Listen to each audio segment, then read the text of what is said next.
Well, Emma and David, thank you so much for speaking to us. We're at Somerset County Cricket Ground, a place that Barney really loved. I just want to ask, first of all, how you've been over the last 7 months. Yeah, I can't believe it's 7 months. Rubbish. Words you probably can't say on camera, but it's been, dark, difficult, grief-stricken, some moments of light, I suppose. Trying to find a way through. And here we are in a new year. That was hard, wasn't it? Hitting 24. I think you're going through a lot of firsts all the time, and then of course we had Barnaby's birthday on the 11th, which that was a hard day. It was a really hard day. That must have been a really difficult one to know what to do. It was the worst first, for sure. Because we've had Charlie's birthday when he hit 16, which feels like a significant number, doesn't it? And then that was in September. Then obviously Christmas, New Year, your birthday. Yeah, I forgot my birthday. I didn't really care. And then Barnabys, and would have been 20, and that again feels, like a landmark. Wouldn't have been a teenager anymore. Yeah. And that was tough. That was the worst one because I think because the passage of time, because of the process of the judicial system, the rage and the anger are building, as well as the grief and the loss. You've survived the last 7 months, and in a way, the legal part of this story, the criminal justice part of this story, has reached its conclusion. And you touched on it there, Emma. The rage and anger you felt, of course, because of what happened to your son, but also about the process over this last 7 months. Should we start at the beginning? When something like this happens to you, you expect the wheels of justice to start turning immediately, for you to be involved in that, for you to be supported, because this has happened to you. You and Barney are the victims in this. Emma, that wasn't the case. Yeah. You didn't feel that was the case. Well, no. How did it unfold? I feel now, with hindsight, that I was foolish to just trust in our legal system. I hate to say that because I do feel let down. And I've sense checked myself to make sure it's not an outlet for me, the same with you, and I'm sure Grace's parents wouldn't mind me saying the same with them, to make sure that where we have got these grave concerns, that they're justified and they're there for a valid reason, rather than us just needing an outlet for our anger. What I don't dispute is obviously that the police caught him, they've done their investigations. We were led to believe all of summer that it would be a murder charge for our son, for the other 2 victims, and then attempted murder for the other 3 victims. It's a massive crime, it's a massive heinous crime. And so we were ill prepared for being told, and a fait accompli from the CPS being presented to us on the Friday before the pre-trial hearing. So this is the very end of November, that they were going to be accepting a diminished responsibility, which meant manslaughter. And I think that was the moment everything turned. But I think the relevance is the date that I've given there. It was the end of November, nearly the beginning of December, before we had any inclination. So there's so much to talk about support that victims and victims' families need. There is some, it's absolutely nowhere near enough. I feel it's weighted completely the wrong way, our justice system, the resources. But weighted in the perpetrator or defendant, whichever route. It's not just us affected by this. And I do know anecdotally that lots of other families have been saying the very similar thing. It's a horrible club to be in.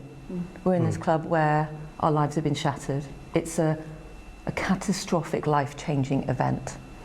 And how do you even begin to unpick and find your way forward, especially when it's so high profile, when you can't look at newspapers or the news for weeks because your son is on the front, and horrible stories coming out about the perpetrator and just the viciousness, and it's so difficult. So I think I just trusted in that'll be done, the criminal proceedings will be done, and then we're going to have to start looking at what happened and what went wrong. Undoubtedly something would have gone wrong in the system for this monster to be out in society. What what can we do and have a voice to help improve victims of crime? And the big, huge question I assumed that our voice might go toward is knife crime. And kind of, I didn't expect for a second to be sat here saying, I have such grievous concerns and feel so let down by our judicial system in this country. It didn't even start, I don't know about you, it didn't click to me that it could ever be anything than a murder charge. So cases you feel that the police have let you down in terms of if somebody's entering a plea on diminished responsibility, the evidence to support that, you don't feel appeared until November?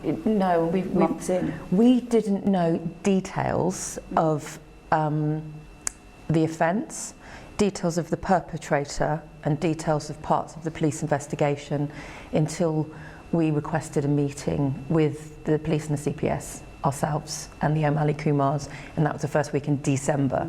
So again, sort of stating how late all of this is. And that arose because we were dissatisfied with what we were told in our meeting with the CPS with regards to the plea. So they were hoping to satisfy us in that meeting that the decision had been the right one. And we went into that meeting wanted to go, okay, fine. So you are the experts, I do trust in you after all. Yeah. And we sat through 6 hours of the most extreme trauma you could possibly imagine as a parent, having to watch a timeline from 7:30 p.m. on the 12th of June, starting in St Pancras, right the way through to 5:30 a.m. on the 13th of June with the arrest, and everything in between. And we didn't watch moving CCTV, but we did have to see some stills. We did ask and wanted to see some stills, not all. And for everything that we learned from that 6-hour meeting, at the end of which I was physically sick. It's the most trauma, well, it's not the most traumatic thing I've had to do, but it's up there with the top 3. I think all 4 of us said, actually, our conclusion from today is the complete opposite of I think what you were hoping. Yeah. And we don't, no, we don't believe it. I think our question is, we don't refute he's mentally ill. We don't refute the past history. What we do refute is the assessment of whether he was capable of making decisions on that night, stroke morning. And from the evidence that we were presented with, the court had been presented with, but it's not a trial, it's just a hearing. He was capable. He had a rucksack full of weapons. He had those with him from the very beginning. He hid in the shadows for 10 minutes before he attacked our children. And the attack is so brutal, I don't know how, now I know the details, how I'm ever going to get over that. Yeah. He phoned his brother about 15 or 20 minutes after he had murdered Grace and Barney, and told his brother to get the family out of the country because they weren't going to see him for a long time. And when his brother said, what are you going to do? And he said, I've already done it. And then proceeds to the secure unit where he tries to break in, and then has he meets the night warden who comes out to investigate what's going on. They have about 5 minutes talk together. He doesn't murder him on his mission to kill that he's been told to do apparently. He goes back once the warden's gone to get an iron bar out of his rucksack of weapons and tried to smash the window 4 times. Couldn't get in, so then packs up, calmly walks away across to where Ian is, attacks Ian, takes a van, and then the rest is as documented. Stops at red lights, slows down for speed bumps. I cannot see how, for such a protracted period of time, how that's proven psychosis, that he wasn't capable of making decisions. That's our question. We've been told by many people, and we've got lots of, as I said, lots of sort of different angles around us, and they've all said it doesn't end. It doesn't end with the trial. It doesn't end with that. Sentencing. The things can change. I mean, the coroner hasn't, as far as I understand, the coroner hasn't. They haven't been involved properly yet. So, you know, well, they have obviously, but they're not. They haven't done their inquest. That will happen. That can cause things to change. So, I guess we just have to wait and see what happens. A big part for any family going through something like this, a hearing, a sentencing, if it goes to a trial, is your impact statement, your chance to not speak through lawyers, but to say in your own words to the man who carried out the attacks on your child, exactly what this has done to you as a family. What is it that you wanted to make clear in that statement? Yeah. I think for me, it's the destruction. It's the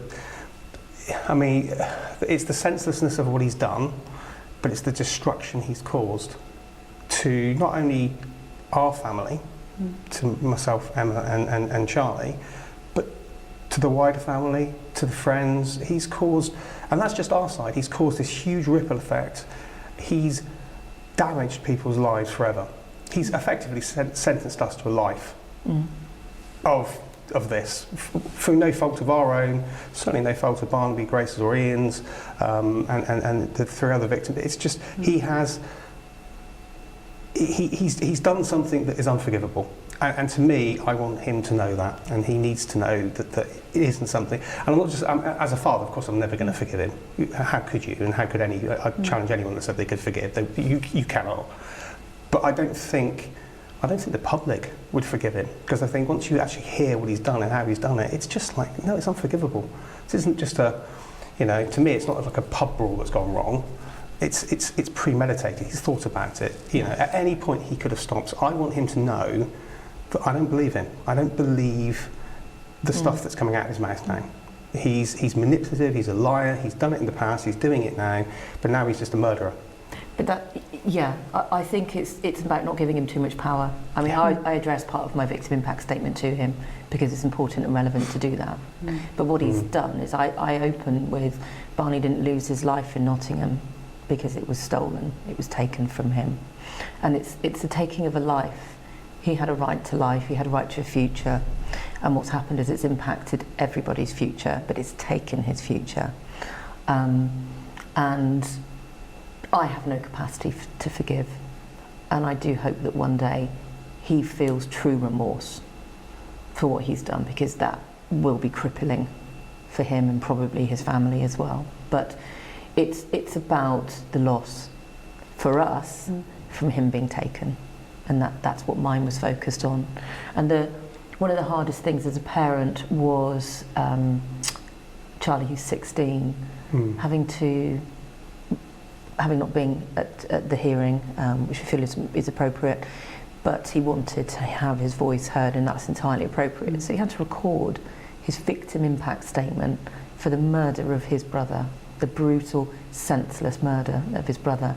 And watching him struggle to do that was so painful and makes you so angry, because it's that's been impacted. It's his future too. He's got a future, and we'll give him the best future he could possibly have, but it will be a different one than the one we planned.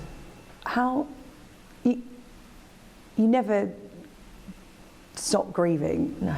You learn to live with it. And when a loved one is stolen from you, I won't say lose, because in your circumstances you're quite right, he was stolen from you. What does that look like day to day? How do you include Barney as part of your family, because you are a family of 4? His room is still pretty much as it was when he left. So we don't want it to turn to a shrine for him, because otherwise that's going to be a perpetual thing that's going to just bring us down. But we've left it as it is at the moment, and I mean personally, we put the light on every night. Yeah, the light's on. Initially we shut the door, which for a few days. Yeah, and then I think Charlie wanted the door shut, and then we both discussed it, and we didn't want it shut, and then we said, look, you need to let Barney back into our life again, so we have to open that door. And he's loved it, so I catch him quite often going and sitting in there and talking to Barney. He's put some weird sweets out on Barney's desk. What are they called? Nerds? Oh, I don't know. He bought some horrible sweets, but apparently they were Barney's favourite, and he liked them, so he bought and gave them to put them on Barney's desk, and I would ask anyone to, if people say can't imagine your pain. A good example is you walk past your child's bedroom when it's empty, and however they've left it, that's the way it's always going to be, and that's tough. The shoes in the same position, it's all the things you would have told him off for when he was here to say, clean your room. You're now leaving it because you don't want anything touched. And there are reminders everywhere where we are today. I keep looking out of the window because I keep thinking of was here for his. I remember him drinking far too much in his sixth form ball over there.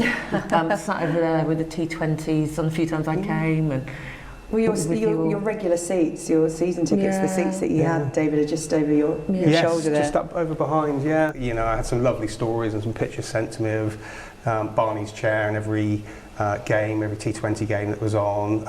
Who was there would buy him a pint, and they put a picture of him on there, and I think they put a shirt on there as well. I think it was a shirt over the back. These guys have given us a signed shirt, which is at home on his bed. Yeah. Well, we came to the game, didn't we, against Notts. Yeah. So the Nottingham players signed a shirt. So the cricket club. Have been fantastic. They've been really helpful. One of the amount of stuff like Bishop's Hole Cricket Club, which is his home team, didn't play for Somerset. I just make that clear. They did a fundraising day back in the summer, and they raised enough money to make. I could send you a photograph. It's called Barney's Bar. It's this little mobile. It's not little actually. It's quite big. It's beautifully done with this amazing Barney's Bar, and it all lights up, doesn't it? Neon sign. Sounds like something he'd have loved. Actually, one of his friends said to me, he said, that Webbs would have, his ego would have been out of control with all of this. And, I think it probably would have been. Probably would have been. The irony is the person that would love this the most is the one that isn't here for it all. But, we're doing what we can for him. And I think most parents probably would in our position, but it's not easy to be here and speaking. But owe it to him. What does the future look like for you without him? And I know that's a really difficult question, and it's day by day. But I think inadvertently you speak on behalf of so many families who have had loved ones stolen from them in circumstances like this. You never think it's going to happen to you.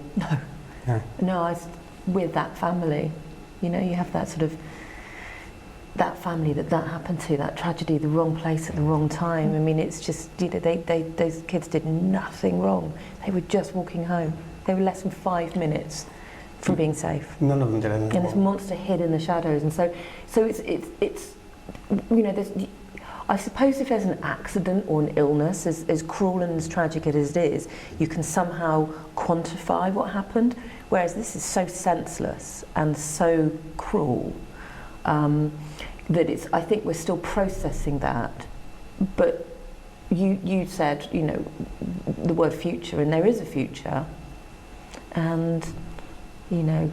It's I don't want to use the new normal because it sounds cliche, but you have to one foot in front of the other, get to the end of the day. All those adages are true because you do. And something that I wrote in my eulogy for him was that, and it's true, it feels like in a world of darkness, if you imagine a night sky, this is what I said back then, then you look up and you occasionally see, if you look hard enough on a really dark night, you can see the stars, and you can see more and more the harder you look. And that's how I, in my head, creatively think about our future coming forward. There'll be more and more and more light, and then the dawn will come back, and one day we won't be all right, we won't be brilliant, but we'll be able to have a future. Yeah, absolutely. Everyone invested in this story that doesn't know you as a family feels like they know Barney from his pictures, from the wonderful things you and countless others have said about him. Yeah. How do you want people to remember him? You don't want people to remember him as a victim, but as a person, as a person that had a bright future ahead of them. Yeah. What do you want people to remember about your son? I think I want them to remember him as Barnaby Webber, Barney Webber, either or is fine. And you asked earlier about how the strength to try and speak in Nottingham, and I know where that strength came from. I remember the moment I was thinking, what am I going to say? I need to say something in the city hall thingy, and I thought I don't want him to be a victim. I don't want it to be, as you hear all the time, they lit up a room and and this, and of course that's true. He did, but he was also stubborn, difficult, mulish when he wanted to be as well. But he was genuine and amazing, and I think I want people to know that the person he was, and that beautiful smile, and it just and if out of this tragedy we can evoke some positive change, then that's not going to heal us or bring him back, but it's something.